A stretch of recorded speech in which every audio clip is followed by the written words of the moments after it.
we are going to be setting up my solar powered irrigation system. It's pump driven and solar powered, so it's perfect for if you have a space that has no spigot for a hose, or you don't have an outlet to charge things, but you need all your plants taken care of. We have a lot of little things in here. We have the little connector tees. So we have 30 of them, which is a lot. A water level sensor, the end of the pump tubing. This goes in the water. Little beads in there and mesh, that way any debris that gets in whatever bucket or bin you use doesn't clog the thin tubing that's going to go off the end of this. Oh, it's so cute. They give you little mini gardening tools. Oh, and we also get scissors to cut all the piping. So it'll be one massive pipe, in this case 2, because it looks like we're getting quite a few feet here.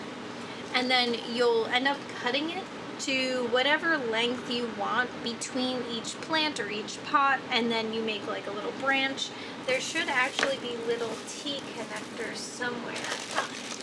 They're in with these guys. So these little connectors will let you branch off each part of the tubing to go to a different plant, to extend the tubes, all that fun stuff. And then here we have our solar panel. And it's actually the body of the pump and the control center. You set everything up here, and once you have it going, it's automated. It should run every day at the same time, and that way you don't have to think about it. Your plants just get watered. So I'm filling up this bucket here with water. This is going to be my main basin, and this is where the little filtered end of that pump is going to. I am going to put my little solar panel on its little post over here in my basil, because I get a lot of strong sunlight this way most days. I'm just turning this so that the control panel faces up when it's in the basil. That way if I need to edit this at all, I can pretty easily. And now we'll stick it into the soil. Hopefully it's pretty easy to get this in place. Tie it in a little extra here because I don't trust it. And you'll notice here we have an in and an out. We now need enough cabling to reach from the bucket to the end. Extra, just in case. For this, I'm just going to shimmy it on. And then for this other end here, we will be taking that little filter and we'll be connecting that as well. That will be going in here. So next, we're going to be connecting our water level sensor. This end is going to the solar panel, and these 2 ends are going in the water. This is going to let our system know if it's out of water, in which case it'll stop running. So these guys go right in here. And we have plenty of length here. So now we take this top piece, and it'll be connecting over here. On, so it's a nice snug fit, and you know they won't come apart. So next we're going to set up the check valve. This little guy makes sure that air doesn't mess up the system, and it's luckily really easy to set up. We just need a little bit of tubing. We want the conical end that kind of curves, so this one's flat, that one's curved, to be what's going towards the tubing here.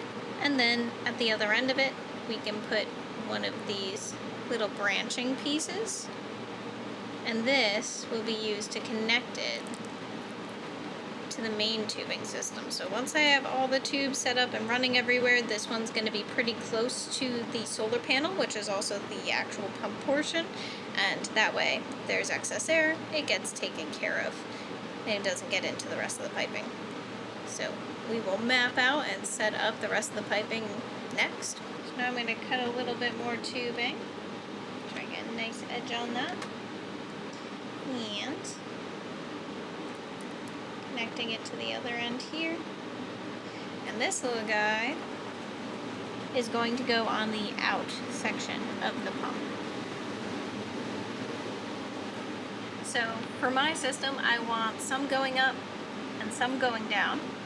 Hopefully the pump can handle that. We will find out. So I'm going to attach it probably this way actually and branch some more off of it.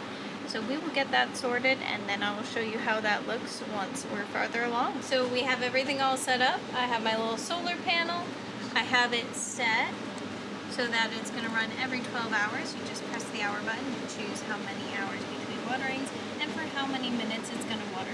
I have it set to 10 minutes of watering because it gets pretty hot out here. I have my tubing all attached as well. This is the out, so this is where the water pumps through. And then I made a T-bar here. It goes up and it goes down. And if we follow this to my first set of plants, you'll see there's a little branch at the end of it. I have one of those drippers. You just stick these in the tubing, go in pretty easily. And it continues. I have one for each of my plants here.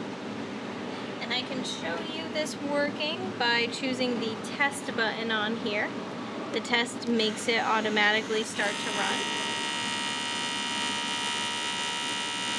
So you see as it runs through and starts to amp up, the water goes from dripping to coming all the way out the tip. And this is happening at each one of these. So if I was to pull this one out, same thing over here. And it goes all the way around. I even have some that go up and into my hanging pots. And I was very surprised, but the pump is actually strong enough to water up here as well. You just lead it into whatever body of water you'd like. I have a bucket with a hole in the top so it doesn't evaporate or get any critters in it.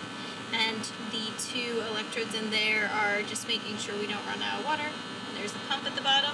And then you're all set. This will take care of itself for a couple of days now.